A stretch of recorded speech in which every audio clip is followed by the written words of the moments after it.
começar o nosso Jamboard. Vou colocar aqui ele.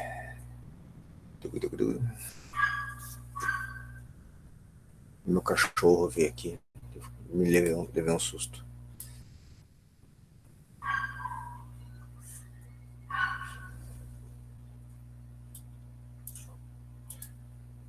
Vocês estão vendo... Não estão vendo o Jamboard, porque eu não projetei ainda. Vou projetar ele para quem não... Agora sim. Então vamos lá, vamos começar.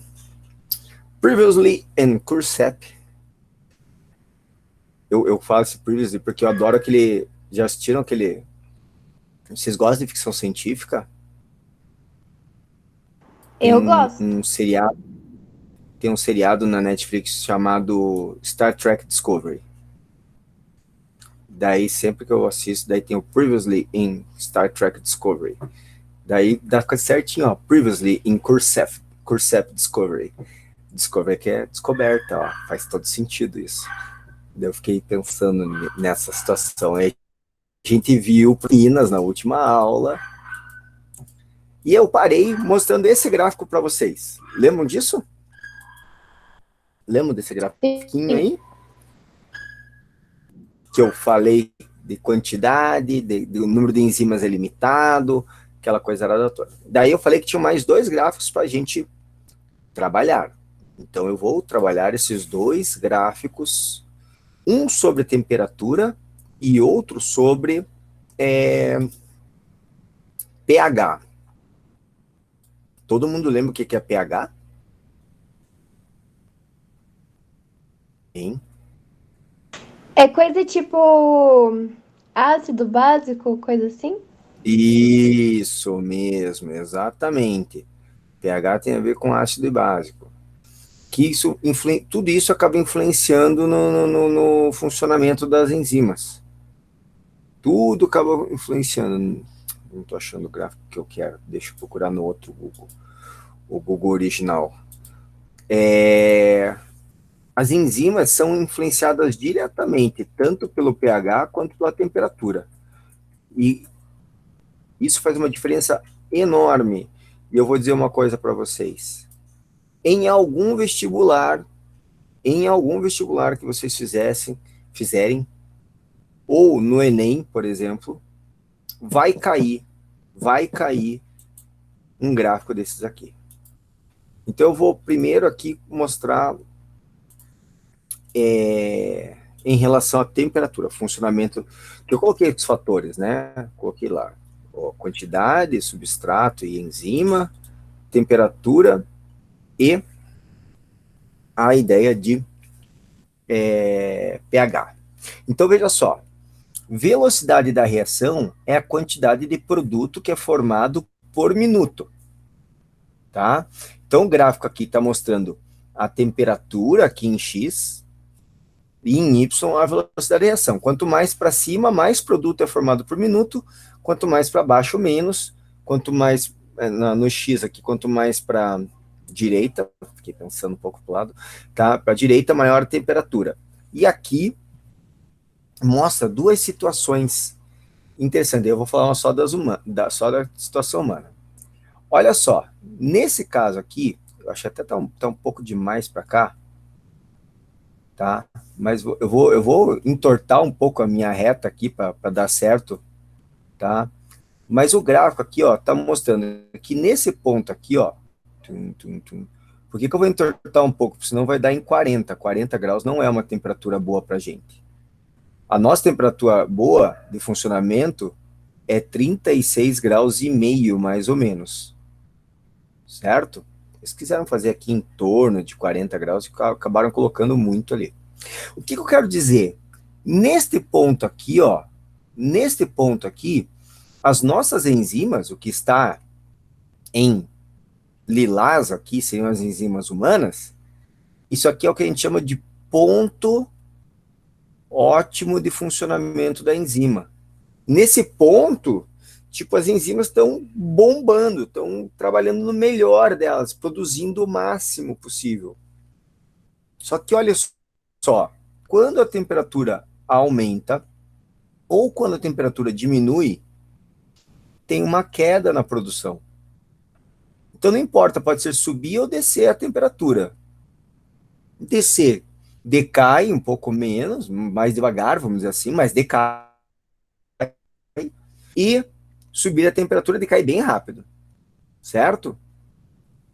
Agora a questão é, por que que as nossas enzimas, quando estão fora do ponto ótimo, da temperatura ótima de funcionamento, o rendimento delas cai?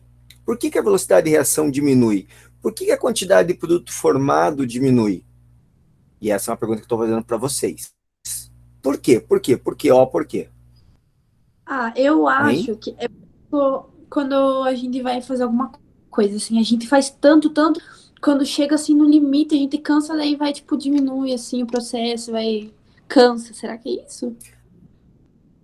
Mas veja, ela não é a proteína, a enzima, ela é uma molécula.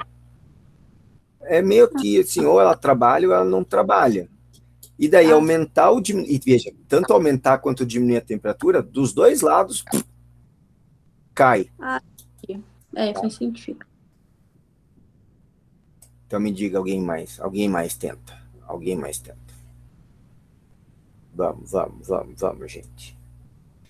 Vamos. Quem mais? Quem é o próximo? Próximo a tentar. Gente, errar é a coisa mais legal que tem, porque errar significa que está pensando e tem chance de acertar, nem que você pense assim, tipo, por que que eu não pensei nisso? É bom, porque daí você não vai esquecer depois de novo. Então, tenta explicar por que que quando aumenta a temperatura ou quando diminui a temperatura, olha o que eu estou passando aqui, ó, eu vou passar o laser legal. Diminui a temperatura, cai, aumenta a temperatura, cai, ó, cai, cai, cai. Eu adoro esse laser. Cai. Por quê? Por quê? Por quê? Por quê? Por quê? Uai. Por que que cai? Por que que só nessa temperatura as enzimas estão felizes e contentes trabalhando o melhor possível? Então, eu vou responder. Eu responderei. Olha só. Lembra que eu expliquei que tem que estar com o sítio ativo bonitão, trabalhando aqui, ó, para poder encaixar, tem que fazer o complexo enzima-substrato para poder ter a reação, tem que estar tudo perfeito. A enzima tem que estar no seu estado natural. Daisy, não entendi o que você quis dizer quando ser as duas coisas juntas ao mesmo tempo agora. Não, O professor, que foi você uma quis loucura dizer? minha. Não, nada. Eu que doidei É, aqui. No mundo da lua hoje. então tá. Então tá bom. Olha só uma coisa. As enziminhas, deixa eu só ver uma coisa aqui, ó. Ela é um catalisador biológico, acelera reações químicas, funciona no sistema chave-fechadura. Forminha tem que estar com a forma perfeita para poder exercer a sua função. Se ela não está na forma perfeita, desnaturação. É a perda da forma e função de uma proteína. E olha os exemplos que eu dei. O leite, se eu coloco vinagre, vai coalhar, que é a proteína desnaturar. O ovo, se eu aqueço, vai desnaturar. A proteína perde, os dois perdem a solubilidade na água. A enzima é uma proteína. Quando eu mudo a temperatura, essa forma deixa de ser perfeita. Mas não precisa ser só aquecer. Pode ser diminuir a temperatura, tanto aumentar quanto diminuir. O que acontece é que a enzima vai desnaturando, aos pouquinhos desnaturando, e vai perdendo a capacidade de fazer a reação. E, portanto, a velocidade da reação vai caindo, tanto quando diminui a temperatura, quanto quando aumenta a temperatura. E aí é um risco, né? A gente tem que estar com a temperatura certinha, 36 graus e meio, nossa temperatura, ó, funcionando tudo muito bem, obrigado. Agora, fora desse momento, vamos dizer assim, tá? Ela seja para mais ou para menos, o rendimento das enzimas cai e o nosso metabolismo vai diminuir. Porque a gente precisa estar com o metabolismo trabalhando, funcionando. Se o nosso metabolismo começa a diminuir, a gente vai ficando mal. Por isso que quando a gente está com febre, que é aumentar a temperatura, você fica caidaço. Por que caidaço? Porque as suas enzimas estão desnaturando. Por isso que é arriscado, a febre acima de 40 graus, é arriscado de morrer. Porque se as enzimas desnaturarem todas, nada mais funciona no organismo. Você tem uma falência múltipla de tudo que tem no teu organismo. E acaba morrendo. Então, teoricamente, temperaturas abaixo de 33 graus e acima de 40 e 45 graus, tá? São limites para a nossa sobrevivência. Limites. Por que teoricamente? Porque 99% das pessoas, nesses dois limites aí, acabam falecendo se ficar por muito tempo nessa temperatura, seja mais alta ou mais baixa. Mas já existiu gente que foi congelada e sobreviveu. Já teve gente que teve temperatura até de... O registro que eu sei de recorde é de febre de 48 graus e sobreviveu, tá? Não quer dizer que não tenham tido sequelas, tá? Esse é outro porém que tem dessas situações, mas sobreviveram.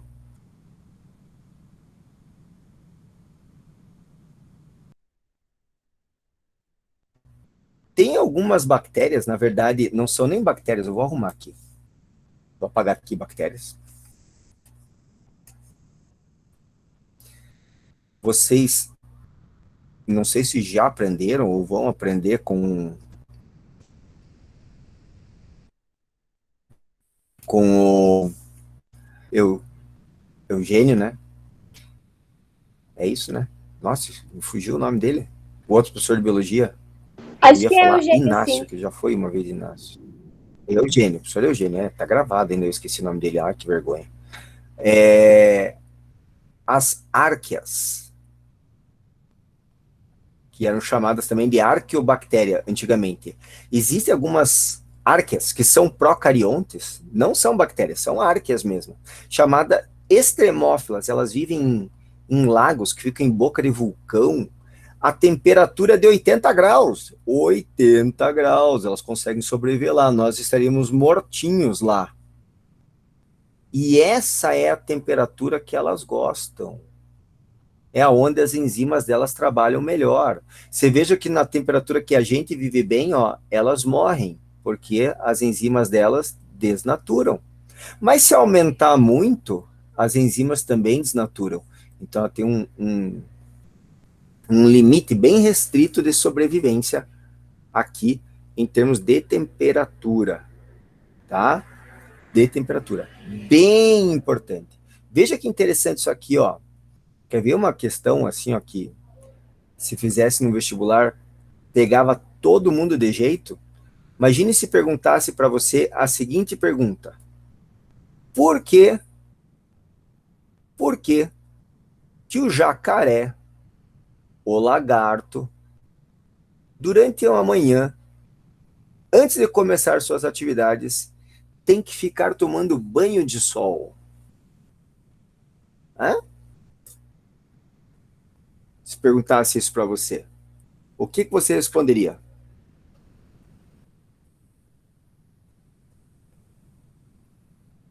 Eu sentaria e chorava, professor. É isso? Eu ia chorar porque eu não ia ter a menor ideia, tipo, É você tomou isso. banho de sol, porque tava com frio, é isso. Tava com frio, falha.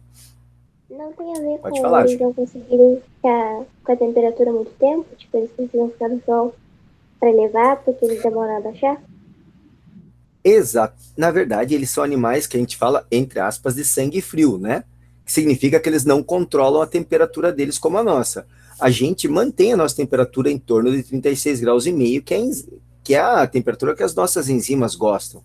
Eles também têm uma temperatura que eles gostam mais. Eles também têm disso, certo? Só que eles não conseguem controlar. Então, quando tá de noite, começa a esfriar, as enzimas dele vão tudo ficando meio mal das pernas, vamos dizer assim. E ele fica meio paradão.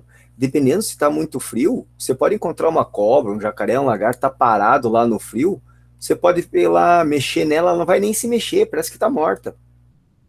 Alguém já deve ter visto isso, alguém que foi numa fazenda já deve ter visto alguma coisa assim. Daí, quando começa a amanhecer, elas tentam se arrastar bem devagarzinho, vão pro sol, começa a esquentar.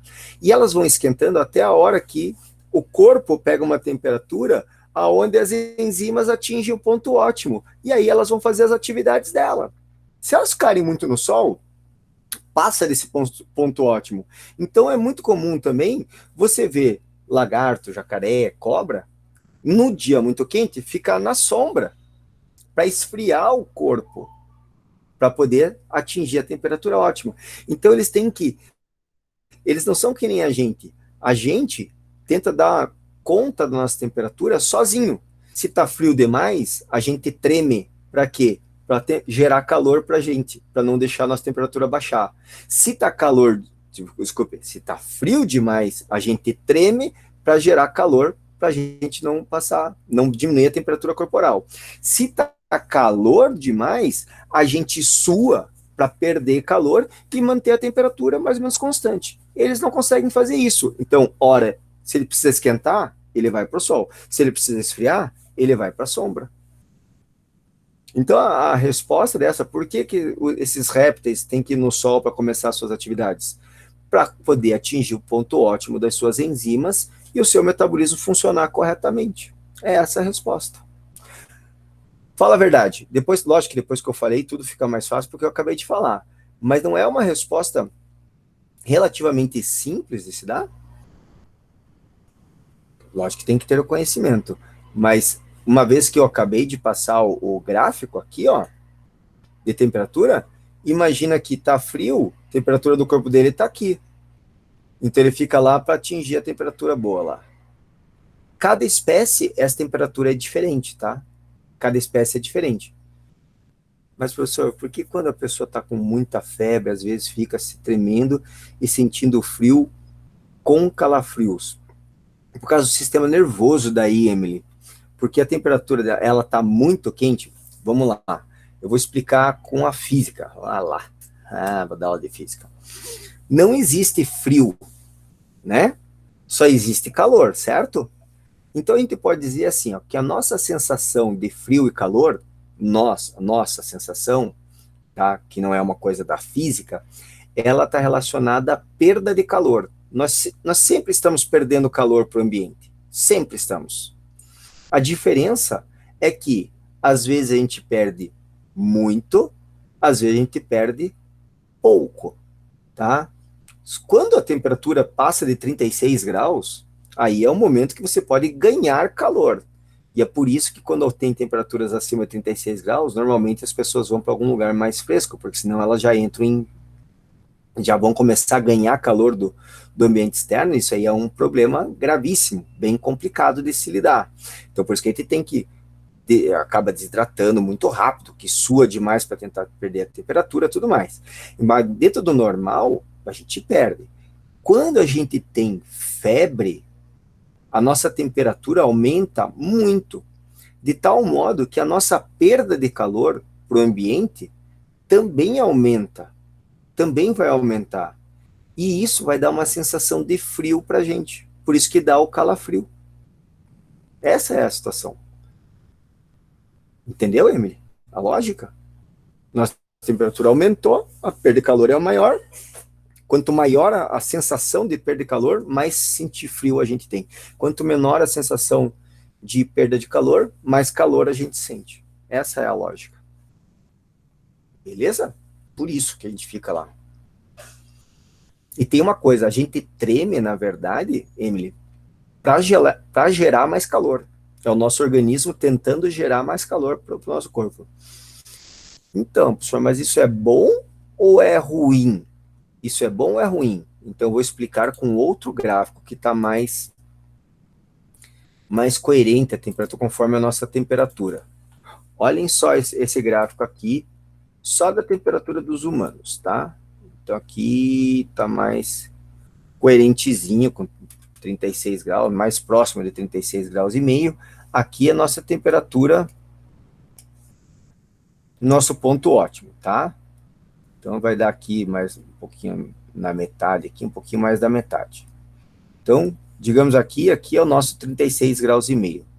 36 graus, opa, 36 graus e meio, tá? Então, esse aqui é o nosso ponto ótimo. Isso é o que a maioria absoluta das nossas enzimas gostam. Maioria das nossas enzimas gostam. Mas nós temos algumas enzimas nossas que gostam de trabalhar, e o ponto ótimo de trabalhar delas, algumas proteínas eu já vou falar de modo geral, que o ponto ótimo delas está aqui, ó, em torno de 38 graus. Vou colocar aqui embaixo. 38 graus Celsius, aqui. Tá? Quais são essas proteínas aí? Essas são as proteínas do nosso sistema imunológico, tá? Então ela acaba vindo aqui meio junto com essa aqui, certo? E ela cai mais rápido aqui depois do ponto ótimo. Deixa eu arrumar aqui só, como uma rabiscaria aqui, na verdade. Ela acaba caindo aqui, ela já vem e já cai rapidinho aqui, ó. Tá? E vai lá. Isso aqui é o nosso sistema imunológico trabalhando. Quando a gente tem uma infecção, o nosso corpo força a aumentar a temperatura para ficar em torno de 38 graus. Para quê? Para aumentar a defesa do nosso organismo. Aumentar a defesa. Nós estamos nos sentindo mal, porque a maioria das nossas enzimas elas não estão legais com temperatura 37 graus e meio, 37,8, 37,9, a gente está se sentindo mal. Mas o nosso sistema imunológico está no melhor momento. E como normalmente, tanto vírus quanto bactérias, né, que infectam a gente, micro-organismos que infectam a gente, gostam de uma temperatura semelhante ao do nosso corpo para funcionar bem, eles também precisam de temperatura em torno de 36 graus e meio, quando aumenta a temperatura, eles também ficam com o metabolismo pior. Então veja, eu tô mal, mas o micro-organismo que está me causando mal também não está no seu melhor, só que a minha defesa está no melhor momento. Isso vale até 38 graus. Por isso que você não toma remédio antes de atingir 38 graus. Por quê? Porque você está se defendendo. Então, tem médico que fala que abaixo de 38 graus não é febre, não deve fazer nada. Já ouviram isso alguma vez? Abaixo de 38 não é febre. Tem muito médico que fala isso aí. Não é febre. A partir de 38, bateu 38 graus ou aumentou de 38, aí você tem que tomar remédio, porque daí você só tem prejuízo. Nem você está bem, nem seu sistema imunológico vai estar bem, porque vai começar a desnaturar ele. E aí você tem que se defender.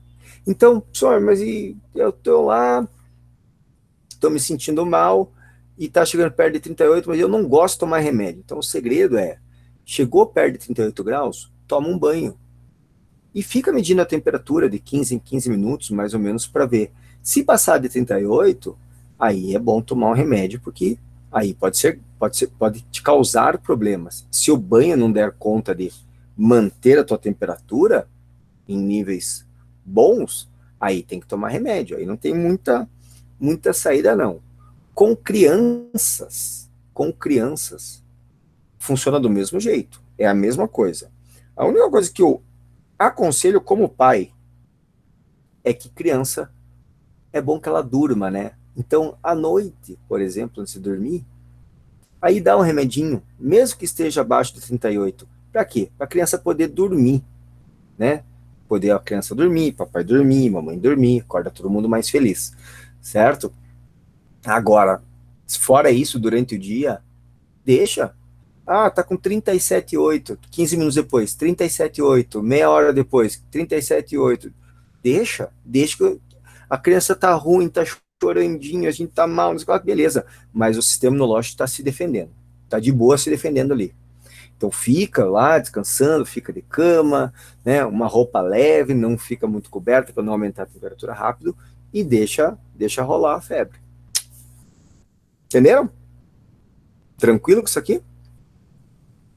Sim, não, talvez, mais ou menos? Né? Só vai, professor. E aí, minha mãe pegava, deixa eu ver aqui, pano e umedecia um pano com água gelada e passava no corpo e principalmente no rosto. Então, Daisy, funciona bem, mas era um choque térmico, não era? Não dava um choque térmico isso aí, não? De passar isso É, no... sentido. Porque daí você pode fazer uma coisa que funciona bem, que é você tomar um banho. Porque parece não parece. Dá pra entender bem como é que acontece. Parece bobo. Eu ia falar parece bobo, mas não. Mas na hora que você começa a falar, você começa a fazer sentido. Você vai ter que tirar a roupa, entrar na água, você vai ter que se enxugar, você tá molhado, teu corpo inteiro tá exalando calor muito rapidamente. O ato de tomar banho, daí você não precisa tomar um banho gelado. Você pode tomar um banho morno. Então não vai dar aquele choque térmico. Passar um pano gelado dá um choque, mas funciona.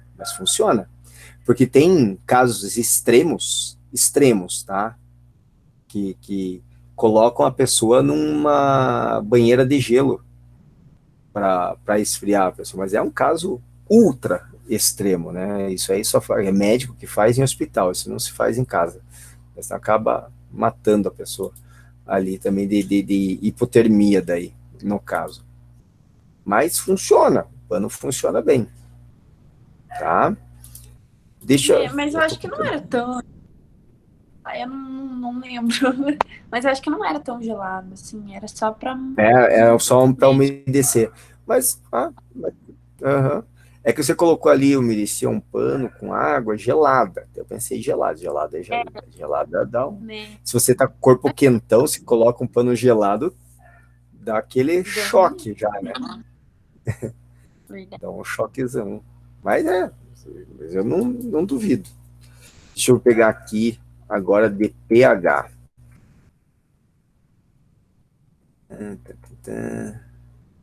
Olha que legal. Deixa eu só ver uma coisa aqui.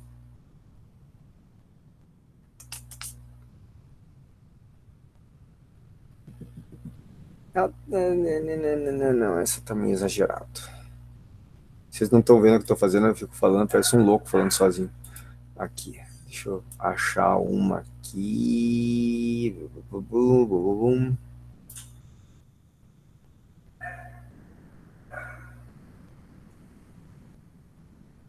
Aqui, essa tá boa. É que eu quero pegar uma foto que seja coerente. Tem umas fotos aqui que a foto não tá errada, mas os valores das fotos são valores absurdos. Tinha uma agora há pouco que eu vi aqui que era um valor muito absurdo. Isso aqui são 3 enzimas do nosso sistema digestório. Tá meio fosco, mas pelo menos os valores estão corretos. Tá? Então, a pepsina... Cadê? Ué? Veio. A pepsina é a enzima que atua no nosso estômago. No estômago. A pitialina é a amilase salivar, trabalha na boca. A gente vai trabalhar com ela depois. E a tripsina é uma proteína que trabalha no intestino, tá? Veja que o ponto ótimo de funcionamento delas é muito diferente. A pepsina, ela tá aqui, ó, é um pouco abaixo de 3, na verdade, é 2,8 por aí. E fica entre 3 e 2, na verdade, esse ponto ótimo. A pitialina, ela estaria aqui, o mais, se fosse bem certinho, estaria ali no 7, um pH neutro, que atua na nossa boca. Nossa boca tem um pH neutro, dependendo de como se alimenta, vai estar um pouquinho ácido, um pouquinho básico, por ali. E a tripsina ela gosta de trabalhar, opa, deixa eu colocar aqui, num pH básico. Nosso intestino tem um pH básico, que está aqui, ó, 9. Lembrando que o pH funciona assim, né? 7 é neutro, tá? Abaixo de 0 até 6,9 é ácido. E de 7,1 a 14, esse valor aqui seria 14, é básico. Só para lembrar que ácido, ácido clorídrico, ácido cianídrico, ácido sulfúrico, enfim, são ácidos. Básico, o hidróxido de sódio, hidróxido de cálcio, tá? Essas coisas são básicas, certo? Tanto o extremo superior quanto o extremo inferior, tá? Tanto as substâncias muito ácidas, que significa valores mais próximos de 0, quanto as coisas muito básicas, que seriam valores próximos de 14, são extremamente corrosivas, são muito reativas e por isso são corrosivas, certo? Isso, por que eu gosto de falar que ambas são corrosivas? Porque a gente tem, por um senso comum, a ideia que tudo aquilo que corrói é ácido. Então eu já ouvi frases do tipo assim: nossa, a pessoa tomou soda cáustica e daí derreteu a garganta dela porque é muito ácido. Soda cáustica é o NaOH, é o hidróxido de sódio. O pH dela está em torno de 12. É super básico. É o contrário total de algo muito ácido. E por isso que derreteu, porque é muito básico, não é ácido. E eu gosto de falar isso também, porque as pessoas pensam assim: nossa, olha, a pepsina aguenta um pH ácido pra caramba, porque 3, aqui em torno de 3, é um pH super ácido. Se pegar o pH ali do nosso estômago, que tem ácido clorídrico, e colocar no nosso dedo, ele vai começar a correr o nosso dedo, devagarzinho, mas vai corroer, pode até tirar, ficar em pele viva ali, certo? Então é bem problemático. Então, é muito ácido. Então, ela vai trabalhar bem em pH neutro. Olha o pH neutro aqui. Olha o funcionamento dela no pH neutro. Irrisório, quase nada. Trabalhava muito bem no pH ácido, quase não trabalha no pH neutro. Por quê? Por que que não vai funcionar? Porque assim como a temperatura, o pH também influencia na forma dessas enzimas, dessas proteínas. E, portanto, quando diminui ou aumenta o pH, elas vão perdendo rendimento porque elas vão desnaturando. Perceba que cada uma desnatura de um jeito um pouco diferente da outra, tá? Não tem importância. O importante é ver que todas elas têm o seu ponto ótimo, onde tem a maior velocidade de reação, tá? E quando aumenta ou diminui a temperatura, esse rendimento, essa velocidade de reação, ela diminui. Por quê? Porque desnatura as enzimas. Certo? Portanto, pepsina na nossa boca não funciona bem. A pitialina no estômago também não funciona bem. A tripsina não funciona tão bem, nem na boca, nem no estômago, porque cada uma tem o seu pH ótimo de funcionamento. Por isso que o nosso intestino, nosso sistema digestório, tem vários compartimentos diferentes. Na boca, neutro, no estômago, muito ácido, no intestino, básico. Essa é a troca para quê? Para que todas as enzimas possam funcionar. Por isso que a pitialina está na saliva, é a amilase salivar, por isso que a pepsina está no suco gástrico, no estômago, por isso que a tripsina está no suco entérico, desculpe, não é nem suco entérico, no suco pancreático, que é liberado dentro do intestino e lá que ela vai trabalhar. Sim? Não? Talvez? Mais ou menos? Contem-me. Sobre proteínas. Tudo bem? Tudo certo, professor. Certo, prof. Beleza. Podemos ir para frente, então? Vamos para frente, então. Terminamos proteínas agora.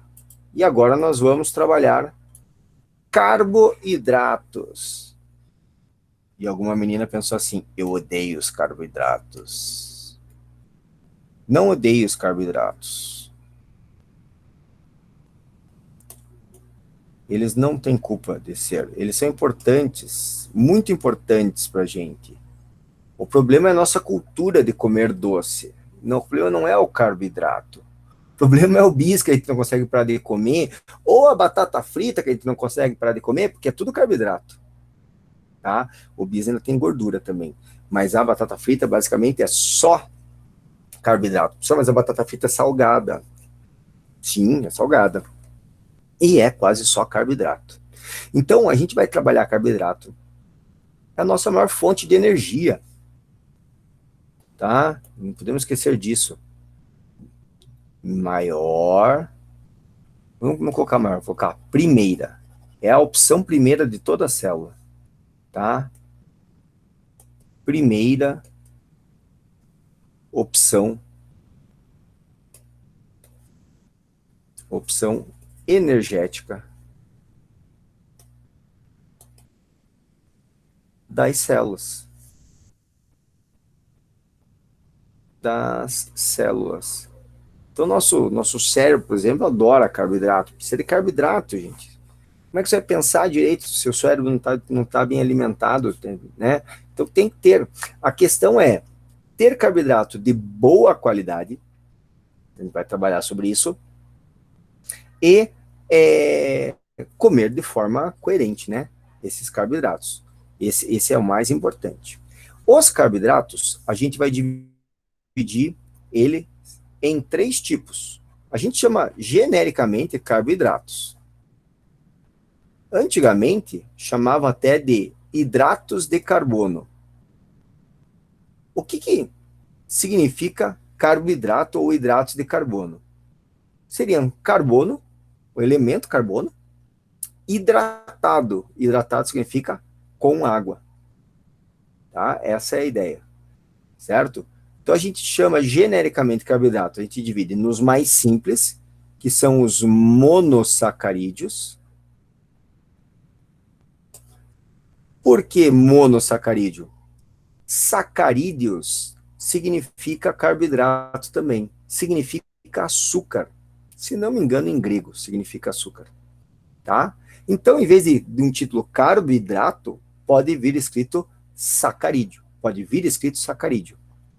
Ou pode vir escrito também glicídios, que, se não me engano, é o termo em latim.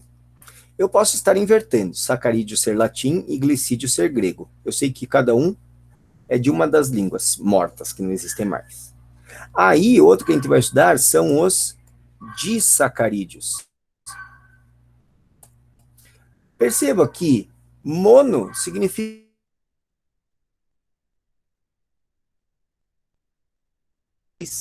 então são feitos pela união de 2 monossacarídeos. E os últimos que a gente vai estudar são os polissacarídeos. Porque eles são formados por muitos monossacarídeos. Então veja, aqui funciona mais ou menos a mesma ideia da proteína. A proteína é formada de muitos aminoácidos ligados entre si. Então você tem moléculas formadas a partir dessa unidade. Aqui também. Você tem a unidade chamada monossacarídeo, mas essa unidade pode ter várias formas diferentes, portanto pode formar açúcares diferentes também depois, certo? E aí você pode ter disacarídeo, trissacarídeo, tetrasacarídeo, polissacarídeos, tá? Muitos sacarídeos juntos, muitos monossacarídeos ligados entre si. Então eu vou começar trabalhando aqui os... Ai, que droga. Ah, voltou. Os monossacarídeos. Gente, perguntinhas, falem aí, hein? Monossacarídeos. Os monossacarídeos são também conhecidos como oses. Oses. Por que oses? Açúcares, de modo geral, a gente chama de oses. Os monossacarídeos, de modo geral, a gente pode chamar de açúcar, tá? A gente coloca o final ose para dizer que é um carboidrato simples e dá uma nomenclatura conforme o número de carbonos que tem. Porque esses monossacarídeos, eles têm uma fórmula geral que dá para ser seguida. Fórmula geral, que é essa aqui, ó.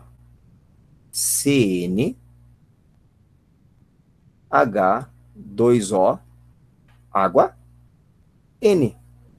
Ah, que massa. Certo? Esse N, ele vai de 3 a 7 carbonos. São o tamanho dos monossacarídeos básicos que tem. Tá? Então existe a triose, tem 3 carbonos. As trioses, todo carboidrato que tenha 3 carbonos, 6 águas e 3 oxigênios, porque aqui é distributiva, é uma triose. Eles podem estar ligados de várias formas diferentes, por isso que posso ter mais de um tipo de triose. Posso ter uma tetrose, que tem C4, H8, O4. Posso ter uma pentose, e essa me interessa. Pentoses, as pentoses, que são carboidratos que têm a fórmula geral C5, H10, O5. Tá? Por que me interessa essas? Porque existem pentoses, tá? Uma base de pentose, que fazem parte do DNA e do RNA.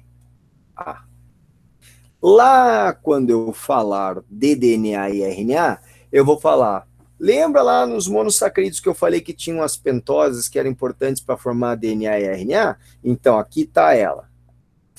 Eu vou mostrar, ou melhor, aqui estão elas. Vou mostrar as pentoses do DNA e do RNA. Então, por isso que eu estou dando ênfase aqui na pentose, porque eu vou falar lá na frente de novo. E os que nos interessam de fato, vou colocar aqui até uma flechinha, porque esses aqui são muito, como carboidratos, eles são, como açúcares, são os mais importantes, são as hexoses, que tem fórmula geral C6H12O6. Acredito eu que todo mundo já viu esse C6H12O6 na vida. Sim ou não? Hein? Cri, cri, cri, cri, cri, cri. Professor, não tô lembrado aqui. Mas como assim, viu? Tipo, viu em embalagem? Ou... Não, na vida estudantil de vocês. Vocês já viram várias vezes na biologia. Ai, acho que não. Eu não lembro. Eu acho que sim. Eu não lembro. Não lembram Glicose, disso? né, professor? Muito lindo, muito lindo. Quem falou glicose que eu não estava vendo aqui? Eu. Quem falou? Muito bem, Rafaela. Glicose, gente. Glicose. Então, entre as hexoses, tá? Entre esses monossacarídeos, os que mais importam para a gente, vou colocar aqui, ó, entre essas hexoses, a gente tem 3 que são muito importantes guardar. A primeira é a glicose. É a fonte preferida das nossas células. Preferida. Então, quando vai fazer fotossíntese, quando vocês aprenderam fotossíntese lá com a tia do fundamental, ela falou que formava açúcar, que formava glicose. Ela falou isso para vocês. E daí no primeiro ano foi falado de novo. Falou lá quando falava de respiração aeróbia, de fermentação, o que era usado? A glicose, C6H12O6, tá? Todas as hexoses que eu falar aqui são C6H12O6. A diferença é como está ligado, ou como os átomos estão ligados, mas a fórmula geral é a mesma. E aí, é importante que vocês saibam uma fonte natural de glicose. Alguém sabe uma fonte natural de glicose? Natural. Não é o açúcar de casa. Não é o açúcar de casa, tá, gente? Olha só. É o açúcar do mel e tem também nas frutas. Mel e frutas. Certo? Aí tem uma outra aqui, ó. Chamada frutose. Bem docinha também. Que com esse nome, aonde que a gente encontra? Fruta. Fruta, muito bem. Encontra nas frutas. Oi? Pelo menos essa eu sei. Isso aí, essa foi boa. Tá? A frutose tá na fruta. É o principal açúcar das frutas. Tem glicose nas frutas também, mas tem frutose. E o último é a galactose. Galactose, que não tem fonte natural de galactose pura. Quando eu digo assim, ó, mel tem glicose pura e frutas tem glicose pura, estou dizendo assim, essa molécula do jeito que é ela, sozinha. Frutas tem frutose, frutose sozinha. Galactose não existe sozinha. A galactose faz parte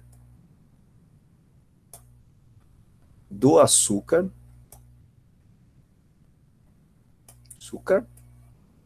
do leite, mais conhecido como lactose.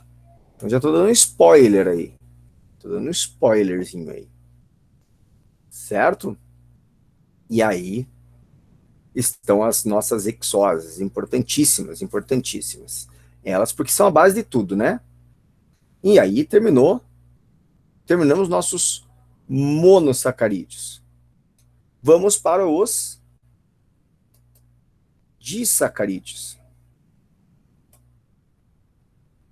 Muito importante, porque tem açúcares aqui de uso rápido, muito, muito bons para a nossa saúde. O disacarídeo, o monossacarídeo e o polissacarídeo, você nunca pode dizer que ele é um bom ou um mau açúcar só por ele. Todos eles são relativamente bons para o nosso corpo, são fonte de energia para o nosso corpo. Mas o alimento que contém eles pode ser bom ou ruim. Porque se libera o açúcar rapidamente para você, e em grande quantidade, ele é considerado um açúcar ruim. É o alimento que é ruim, mas a gente considera ele um açúcar ruim.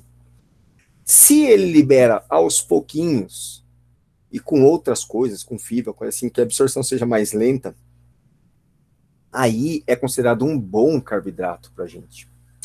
Está mais relacionado isso ao alimento do que ao próprio carboidrato em si, tá? Os disacarídeos aqui, ó, eles são, na realidade, um monossacarídeo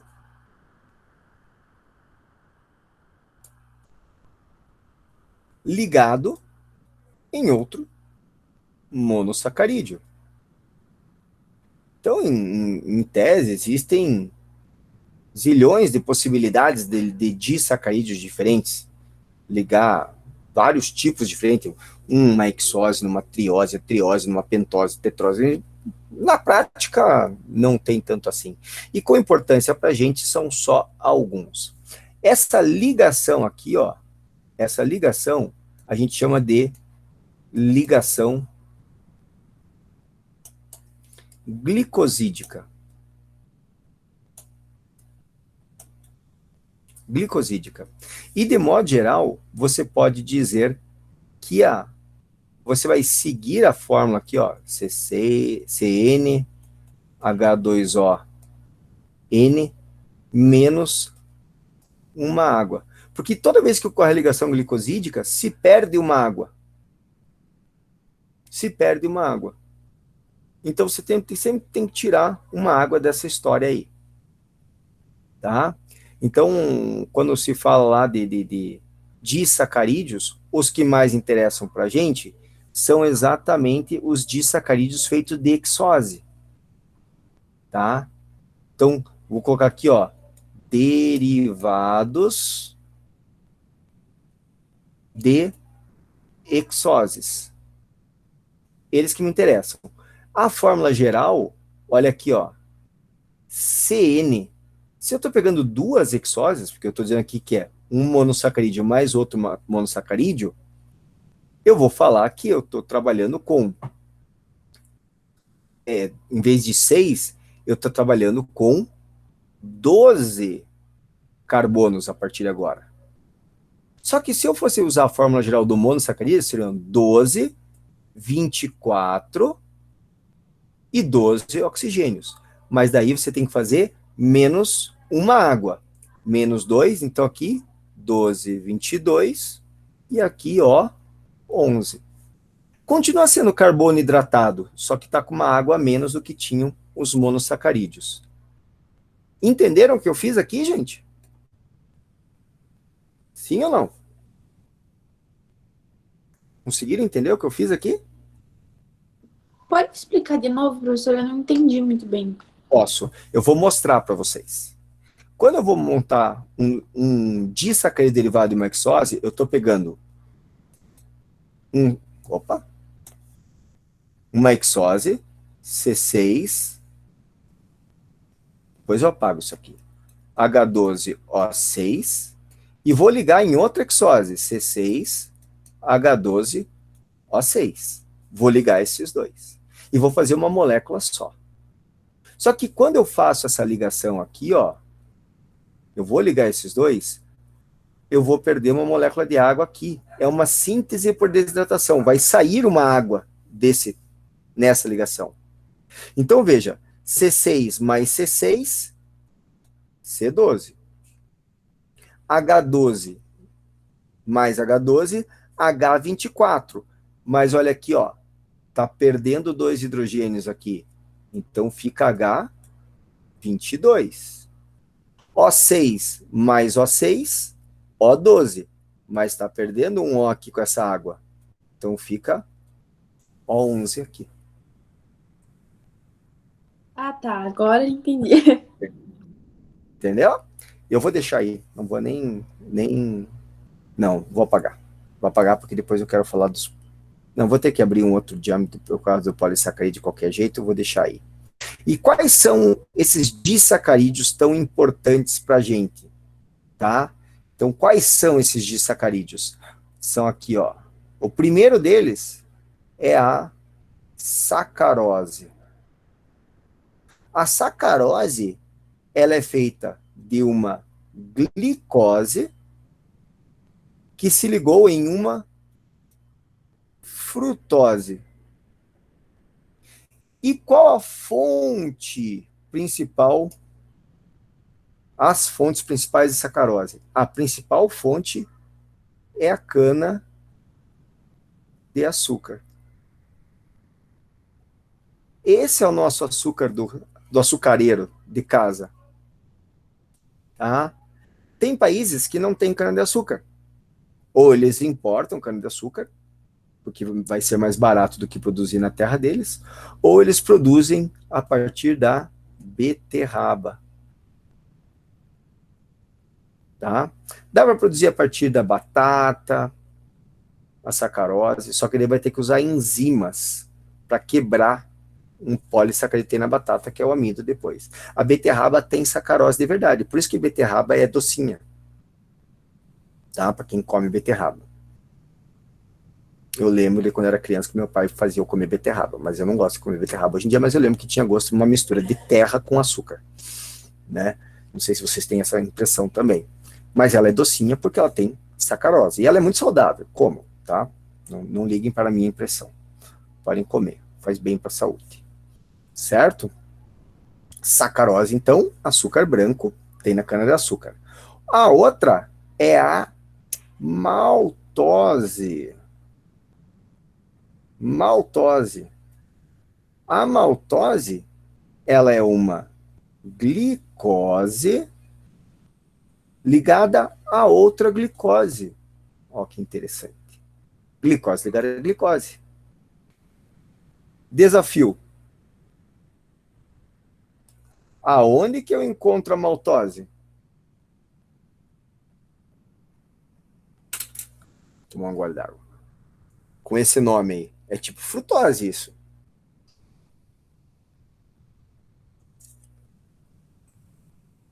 Hein? Aonde que eu encontro o açúcar maltose? Ô, gente, eu caí? Vocês estão aí ainda? Hein? A gente tá aqui porque a gente só não sabe a resposta. Ah, olha só. Maltose é tipo coisa de cerveja? E o que é tipo coisa de cerveja?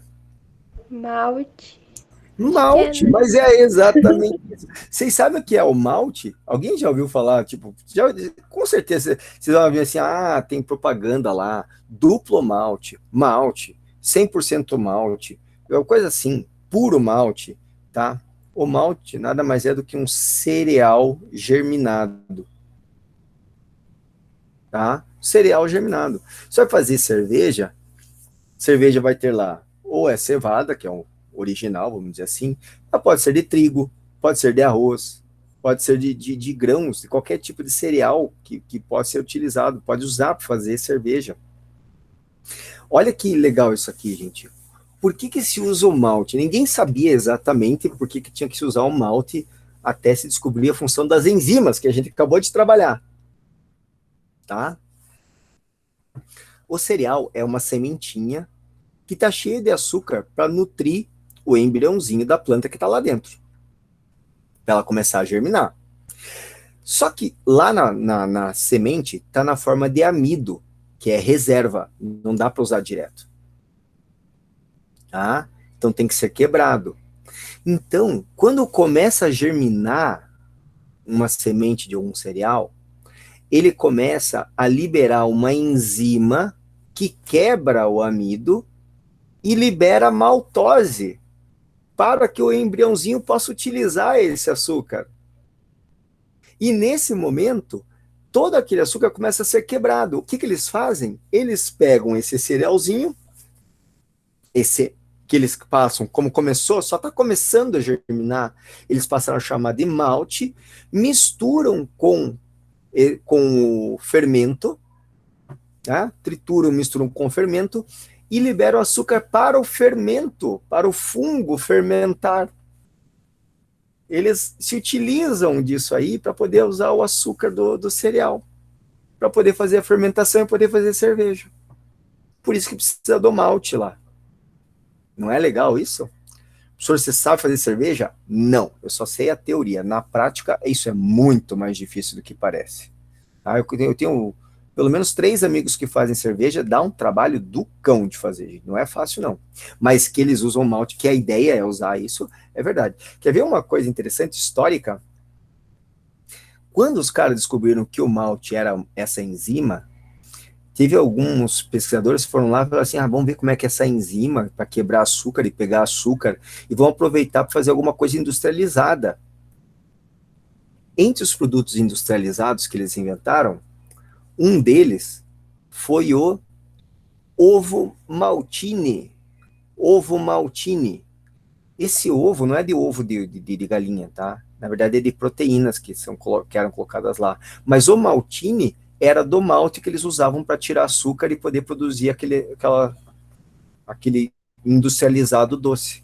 Daí que vem o nome ovo maltine. Então não é só a cerveja que tem. Isso é só curiosidade. Tá? Acho muito legal isso. E eu adoro ovo maltine, diga-se de passagem. Que é bem doce. É o tipo do doce que não faz bem, no caso, mas faz bem pro ego. Né? Pro ego faz bem. Aí tem a lactose. A lactose é uma glicose, olha o meu spoiler lá, ligada a uma galactose. Galactose. Vai lá, gente. Uma chance só. Fonte da lactose. Do leite. Fonte da lactose, leite. leite, brr, brr. Você já viu aquele videozinho do menininho que tá ordenhando a vaca, daí a repórter pergunta, o que que você achou? Leite? Você assistiu? Esse virou até um meme uma época. O que que você achou? Leite? Nunca viram esse negócio? Dá uma Já patada vimos já, professor. É Já, a professor. geração dos memes, né, professor? Ah, bom. Ah, bom. Vocês não tinham visto. Que é antigo, né? Ele. Olha só, gente. Aqui leva uma pergunta. Professor, por que que tem gente com intolerância à lactose? Alguém sabe por que que tem gente que tem intolerância à lactose? É porque tem falta de enzima. Muito bom. Ó, voltamos lá na enzima. A pessoa não produz a enzima lactase, certo? Que foi o nosso exemplo aqui, ó. Então lá atrás, lá, volta lá na enzima. Lá. Volta, volta, volta. Aqui, ó. Olha que eu fiz o exemplo aqui, ó. Olha, lactase, quebrando lactose. Quebrou aqui, olha aqui, ó. Já tinha dado spoiler do spoiler, ó. Lactase, glicose mais galactose. Então a pessoa não tem isso aqui, não consegue quebrar. Se não consegue quebrar, o que acontece? A pessoa deixa esse açúcar no intestino, as nossas próprias bactérias comem este açúcar, produzem ácido lático, porque elas não fazem respiração, fazem fermentação lática. Esse ácido lático irrita a mucosa intestinal e a gente passa mal, da gases, da dor, da diarreia, passa muito mal, para de absorver os nutrientes. Então, se for criança, começa a ter desnutrição até por causa da intolerância à lactose. Por isso tem que parar de comer qualquer coisa com leite. Não é só por causa da dor, é por causa de problema de nutrição mesmo. Certo? Tudo bem? Sim, não, talvez, mais ou menos? Tudo Sim, certo. Beleza, beleza. Tá? O senhor adianta tomar aquela enziminha de... Só um pouquinho. Ah, eu pensei que a minha esposa estava falando comigo, mas não. Que é um cachorro. Aquela enziminha para comer, poder comer pizza. Eu gosto de comer pizza, e daí eu tenho intolerância à lactose, e daí falaram que eu posso tomar aquela enzima. Não é perfeito, mas é bem melhor do que não tivesse esse remedinho. Então tem gente que se dá muito bem com o remédio, tem gente que não se dá tão bem com o remédio. Estou abrindo uma nova jam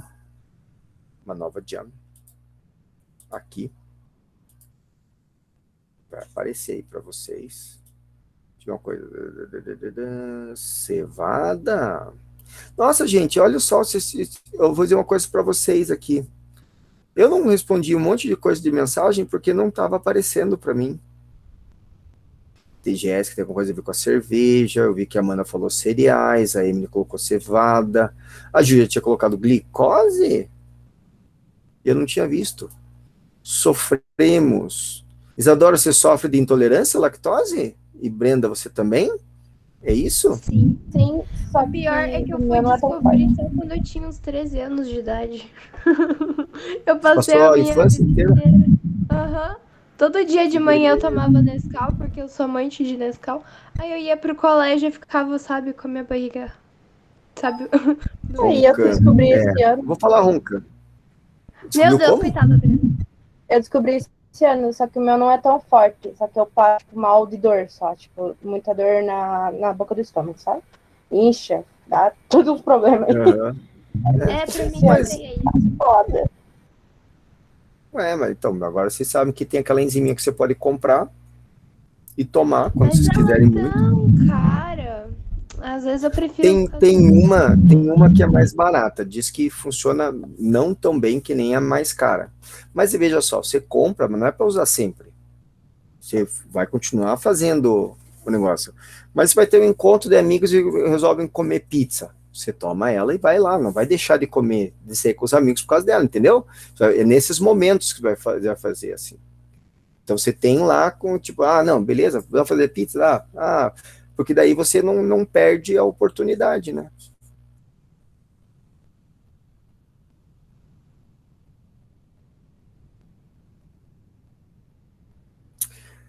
Emily, eu não sei te dizer, nunca vi nada relativo direto a isso. O que eu posso dizer é o seguinte: quem tem intolerância à lactose, normalmente tem problema mais no intestino do que no estômago, tá? Porque a digestão da lactose ocorre no intestino e não no estômago. Por isso que eu achei essa tua frase um pouco estranha.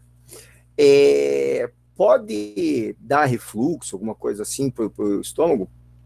Até pode, não sei se realmente dá. Sempre que maltrata as mucosas, a parede do intestino, coisa assim, aí você corre risco, porque você está fazendo excesso de multiplicação e celular, e daí o risco de câncer aumenta. Mas eu vou procurar saber melhor, tá, Emily? Porque às vezes pode ter alguma relação, às vezes pode ser que a pessoa não tenha intolerância à lactose, mas tenha intolerância à proteína do leite, e daí sim, Professor, o intestino faz diferença. Fale. a Emily não tá confundindo intolerância com gastrite? Então, mas é que aí pode ser que, se, por exemplo, assim, se for intolerância à proteína do leite, a pessoa sente no estômago daí. Vai sentir no estômago essa diferença. A gente tem lá as enzimas no estômago, uma enzima no estômago que é referente ao leite, que umas pessoas vão perdendo ela com o passar do tempo. Descendente de japonês, por exemplo, é muito comum com o passar do tempo não poder tomar nada de leite. E não por causa da lactose, mas muito por causa das proteínas, porque eles realmente param de produzir as enzimas. Não é de japonês, de orientais, tá? Professor, é possível, tipo, parar de ter intolerância à lactose? Jéssica, normalmente o que acontece é o seguinte: as pessoas confundem muito a intolerância à lactose com intolerância à proteína do leite. É normal que. Normal não é normal, mas é comum ter crianças que têm intolerância à proteína do leite. E daí, quando são crianças, não podem comer, tem uma reação semelhante à intolerância à lactose. E acabam não podendo tomar leite daí, né? Tem que ir para soja, coisa assim, tem que tomar alguma outra coisa para repor o que não tem de leite. Só que com o passar do tempo, ela vai começando a produzir daí a enzima e deixa de ser intolerante à proteína do leite e pode tomar depois. Então, provavelmente é isso, é a proteína do leite. A minha filha aconteceu isso. A minha filha era pequenininha e ela tinha uma reação diferente. Em vez dela ficar com diarreia, por causa da intolerância à proteína, ela não conseguia fazer cocô. Não conseguia. E chorava, tadinha, dava muito dó. Pequenininha, bem pequenininha. Daí teve que ir para tomar leite. E daí quando ela começou a falar, ela adorava leite. Ela virava e falava assim: papai, eu queria tanto tomar leite de vaca. Eu queria tomar leite de vaca. Ela tomava leite de soja, né? Eu queria tomar leite de vaca, papai. E agora, tipo, depois de um tempo, eu falei, sabe? Depois eu fui crescendo um pouquinho, como o médico já tinha falado para mim que com o tempo podia passar essa intolerância, a gente foi dando aos pouquinhos e hoje ela toma. Minha filha fez um monte de teste, um monte de exame também, Jéssica, por causa disso. E daí a gente descobriu aleatoriamente isso, sabia, Jéssica? A gente descobriu assim, eu acho que, eu não lembro se era ela ou o meu filho que estava doente, fomos no pronto-socorro, e daí, eu acho que a médica falou assim, mas ela tá assim, uma coisa, ela não pode tomar leite, não sei o que, ela sente assim, assim, assado, ela passa mal, não é nem que passa a tomar leite, ela falou assim, mas isso não é intolerância à lactose, isso é proteína do leite, faz assim, assim, assado, de um dia para noite ela começou a passar bem, de volta. Mas as pessoas às vezes demoram para saber. Na verdade, é assim, a gente não sabia que ela tinha intolerância a nada, só sabia que ela não conseguia fazer cocô. E chegamos na médica, a médica falou assim, não, isso é intolerância à proteína do leite. Tá, começa a dar leite de soja para ela, você vai ver que vai melhorar. Juro por Deus. Um dia a gente começou a dar leite de soja, no outro dia a criança começou a fazer cocô. Impressionante. Foi impressionante, de um dia para o outro. Muita sorte. Muita sorte. E ele ficou feliz, e sabe por quê? Uma pessoa que não faz cocô não é feliz, né? Não sei se vocês sabem disso. Por isso que a pessoa fica enfesada. Já tinha entendido essa coisa? A pessoa é enfesada, porque não conseguiu se livrar do cocô, e ela fica nervosa. Essa é a lógica. Já tinham para pensar nesse termo, enfesada? Eu não. Nem eu. Então, A pessoa fica brava com você e fala assim, vai fazer cocô, vai. Né? E pronto. Vamos lá para os poli. Você pode falar isso assim, bonitinho, que eu não tô falando, vai fazer cocô, você pode falar a versão mais feia disso, né? Vai no mato. Verdade. Né? É que tem essa versão. Tem a versão mais, vai lá no mato, vai lá, né? Então. Não é? Vai dormir. Então, vou dormir. Meu cérebro. Sabe, Gente, professor, quando você dormir e você fica pensando, então você começa a pensar numa coisa muito maluca. É a conversa que a gente tá tendo agora. Então, exatamente. Eu faço isso direto, gente. Você não tem noção. Hoje eu acordei, era 2h15 da manhã, como quem pudesse correr uma maratona, pensando. Sabe aquele pensamento em looping? Que daí você não consegue dormir, aquele pensamento vem em looping e você fica pensando aquela coisa 1 zilhão de vezes. Eu tava assim. Eu acho que eu fui conseguir dormir de verdade lá pelas 5 da manhã. Foi a última vez que eu olhei o relógio, no caso. E daí às 6 horas eu acordei. De volta. Mas beleza. Nossa, Deus. Nossa, não é saudável, hein? Não é saudável. Famosa. Não é fácil. Olha lá, gente. Aqui O começou, eu não sei mais o que é madrugada, eu capoto quando acaba. Sério? Tô tão cansada. Eu tô cansado e não consigo dormir. Tô nesse estado. Eu acho que é a pandemia, sabe? Nervoso da pandemia. A pandemia parece que triplicou as coisas para fazer. Daí fica com o cérebro, fica tenso e daí não consegue dormir. Essa é a lógica. Olhem só, gente. Polissacarídeos são monossacarídeo, mono.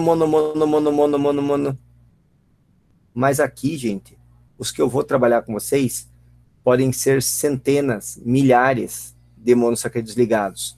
Sempre os que eu vou trabalhar aqui, sempre hexoses. Na verdade, vou até apagar. Os que eu vou trabalhar aqui, sempre glicose. Veja como a glicose ela é importante. É a base de todos os açúcares mais importantes para a gente. Tanto em Professor, alimento. você não está compartilhando? Não estou compartilhando. Só coloquei lá. Vamos lá. Guia. Foi. Agora foi, né? Agora foi. Beleza. Então, olha lá. Monossacarídeo, mono. Centenas. É reserva energética, tá? Então, vou colocar aqui. Na verdade, não é reserva energética. Tem os polissacarídeos que são de reserva energética. Os disacarídeos, os monossacarídeos, são de produção de energia. Porque o disacarídeo já é digerido, já usa para produzir energia. Mas a gente produz polissacarídeos para reservar, nós seres humanos, para reservar na gente, as plantinhas para reservar nela, os animais, né? Nós seres humanos não, nós animais, para reservar na gente.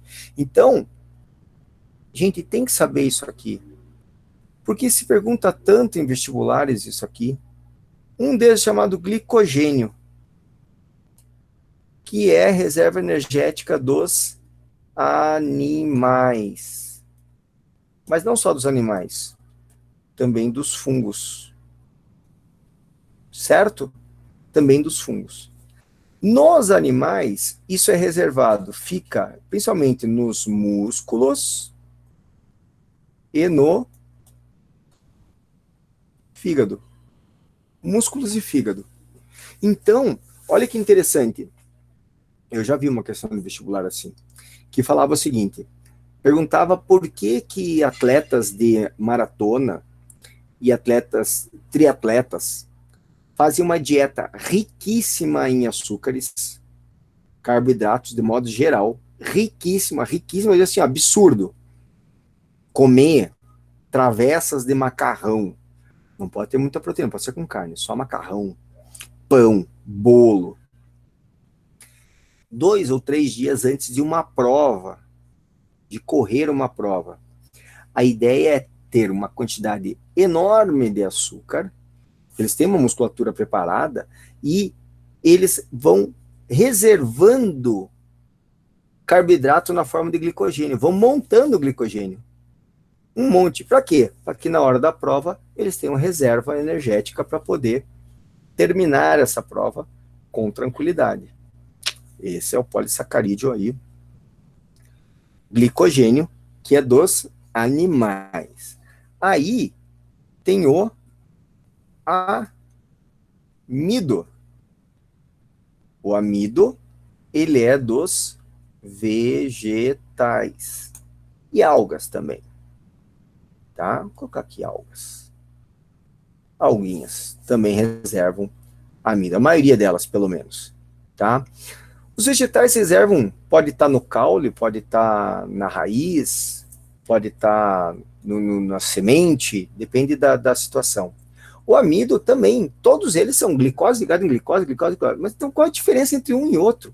Como eles estão ligados? Se eles são moléculas grandes ramificadas ou não são ramificadas, coisas assim. O amido, gente, ele é uma das principais fontes de energia para a humanidade. A gente come grãos porque tem amido, come batata porque tem amido, trigo faz todas as massas, né? Pão, macarrão, bolo. Quem que pensar, né? Tem aí o amido, porque vem do trigo. Então é uma fonte de energia, no fim das contas, né? Pra gente, porque a gente faz a digestão e usa ele direto, usa a glicose que tinha nele, importantíssima. Olha que interessante essa história aqui, ó. Quando vocês estudarem lá a história da Guerra Franco-Prussiana, um dia vocês vão estudar isso aí, tá? Quando teve a Guerra Franco-Prussiana, um médico ficou preso. Prússia, entenda-se, onde hoje é a Alemanha, tá? E Franco da França. O médico francês ficou preso lá na Alemanha, vou traduzir para o dia de hoje. E ele ficou muito abismado porque toda a alimentação dele, durante o período que ele ficou preso na Alemanha, na guerra, era uma sopa à base de batata. Batata, na Inglaterra, na França, era considerado uma comida de bruxas e era considerado venenoso. Então eles não comiam batata na França. Só para constar, a batata é uma comida das Américas.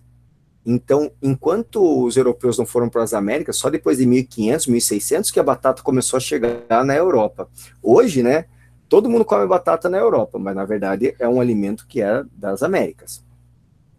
Ele ficou alimentando lá e ele ficou impressionadíssimo. Primeiro, porque ele não morreu, porque não era de bruxa. Segundo, porque ele não ficou subnutrido, não ficou fraco comendo aquela sopa de batata. Quando ele voltou para a França, eu não lembro quem estava governando a França nessa guerra, para falar bem a verdade, eu tenho Napoleão na cabeça, mas eu não tenho certeza que é Napoleão, tá? Ele mostrou lá para o governador, falou assim, ó, cara, usa batata, ó, você pode alimentar, mostrou para eles, mostrou que funcionava o negócio. Ele foi condecorado pelo governo francês porque ele ia salvar a França da fome. Os pobres nunca mais teriam fome na França, porque iam comer batata. E por que batata tem esse valor nutritivo? Não é um valor nutritivo enorme para tudo, mas ele tem amido. Pelo menos energia ele fornece, que é o princípio de tudo, né? Para tudo você precisa ter energia. E ele foi condecorado por causa disso aí. Então veja a importância do amido para a gente. Professor, mas amido é um negócio ruim para a gente, né? Depende do alimento que está fornecendo esse amido, depende de como você está comendo esse amido, tá? Arroz tem muito amido, mas eu como arroz integral, muito bom, certo? Muito bom. Pão tem muito amido, mas eu como pão integral, muito legal. Então, existe a forma de comer, às vezes é mais, do alimento que você escolhe, ele é mais importante do que o nutriente em si. Eu não posso falar colesterol é ruim, gordura é ruim, amido é ruim, açúcar é ruim. Eu tenho que falar tal tipo de alimento é ruim. Normalmente, os alimentos processados, eles são ruins, por quê? Porque eles concentram um tipo de nutriente. Certo? Esse é o grande mal do alimento processado. Ele concentra um tipo de nutriente. E daí, obviamente, que aquele nutriente em excesso vai causar mal para a gente. Essa é a ideia principal aqui. E para finalizar, agora os polissacarídeos. Deixa eu só ver como é que eu fiz aqui. Reserva energética. Agora, polissacarídeo com função estrutural. Função estrutural. Então, olha só. O primeiro que eu vou falar aqui é a celulose. Celulose.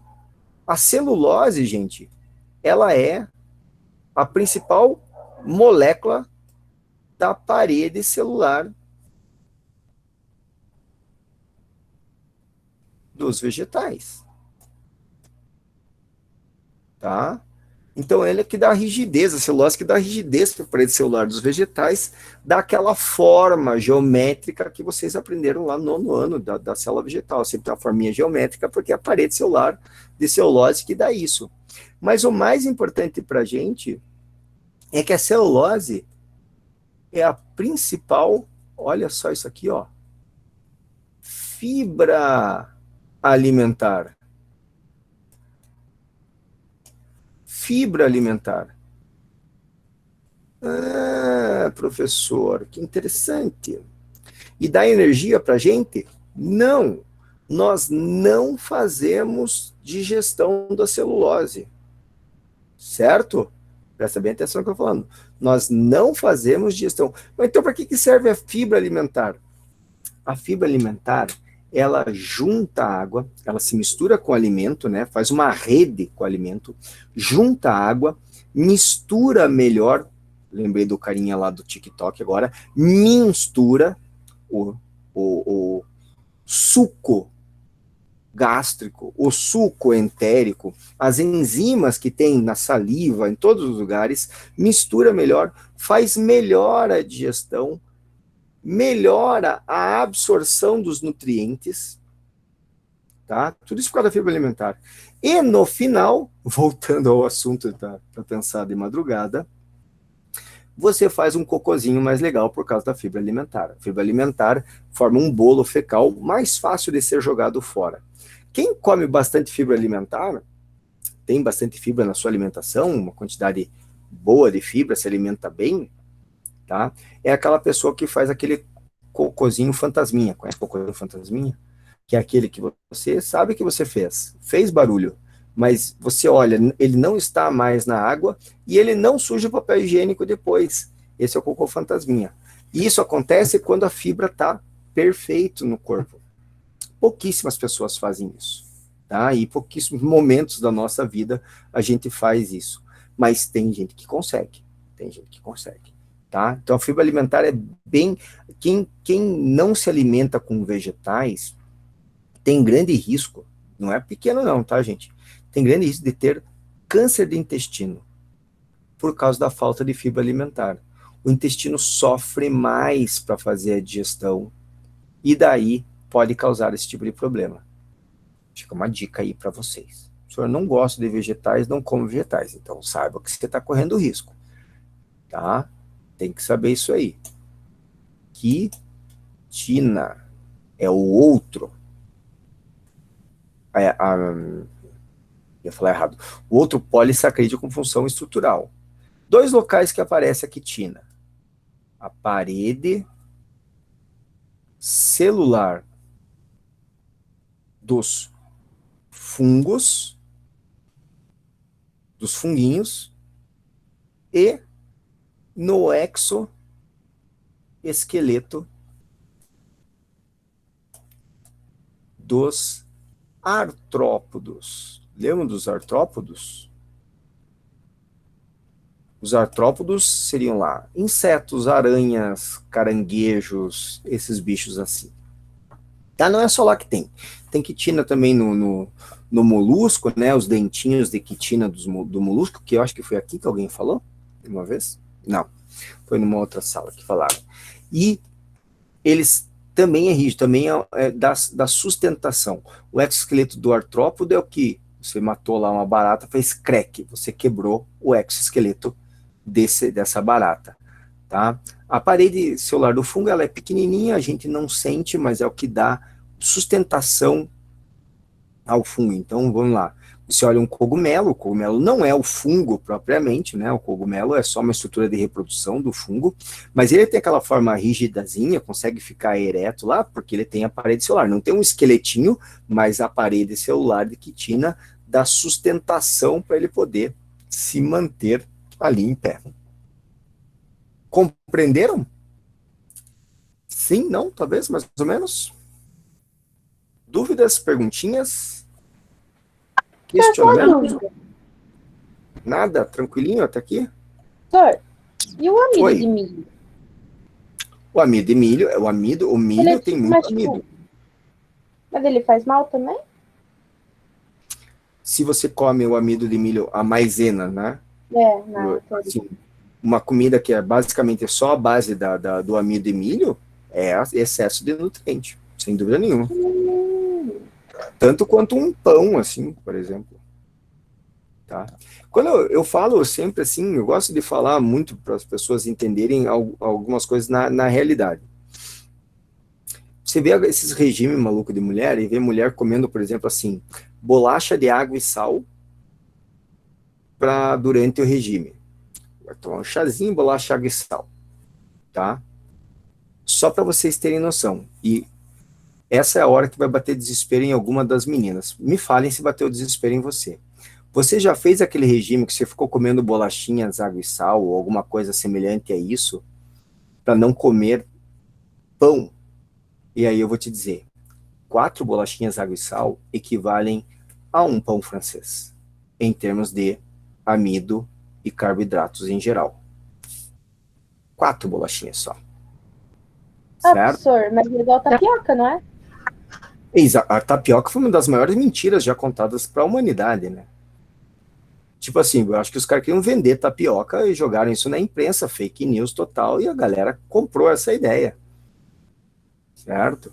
Então não tem essa. Tapioca é bom, mas se for pra ser saudável, come um pão no lugar que é. Não, exatamente, come pão. Tipo, não vai fazer muita diferença, não tem. Vou falar assim, ó, até o ano passado, basicamente a tapioca estava salvando as mulheres da obesidade, né? Daí alguém resolveu contar as calorias e começou a ver que não era bem assim que funcionava. Tá? Então, às vezes, os caras criam heróis alimentares que não existem, né? Essa é a questão. Não existe, a gente tem que se alimentar, tem que saber o que está comendo, a quantidade que está comendo. Não tem problema comer pão francês, tem problema comer 5 pães franceses. Certo? Ou comer pão francês e depois comer uma coxinha, e depois comer macarrão, e depois comer lasanha, e depois comer arroz branco. Aí você está comendo carboidrato em sequência, né? E aí não tem santo que ajude você, né? Daí traz esses regimes malucos aí, que dão aquela enganada no psicológico da pessoa, né? Então tem que tomar bastante cuidado. Eu sou muito crítico aos regimes, porque eu sempre falo que regime sempre é a melhor forma de você se tornar um adulto obeso. Tá? Olha o que eu tô falando. Regime é a melhor forma de você se tornar um adulto obeso, que é o famoso efeito sanfona. Tá? O regime vai te emagrecer, mas uma hora você não vai poder viver fazendo regime, então você vai voltar a comer, então você vai engordar mais do que você já estava antes. E daí você vai fazer outro regime, vai emagrecer, vai engordar mais, e nessa você vai engordando. Então, tem que guardar sempre a mesma ideia. Quero ser saudável? Atividade física, alimentação balanceada. Esse é o segredo. Não existe. Os outros não vão funcionar. Você fala assim, mas o cara fez e ele emagreceu. Eu quero ver daqui 2 anos. Eu não quero ver 15 dias depois de fazer o regime. Você fala assim, eu quero ver daqui 2 anos como é que vai estar. A minha esposa me odeia por causa disso. Não, não que ela me odeie de verdade, mas ela odeia quando eu falo essas coisas.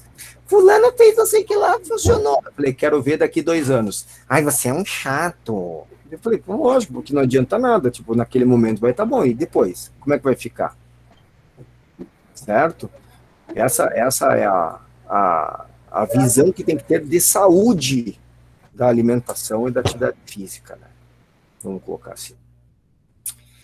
Belezura, gente?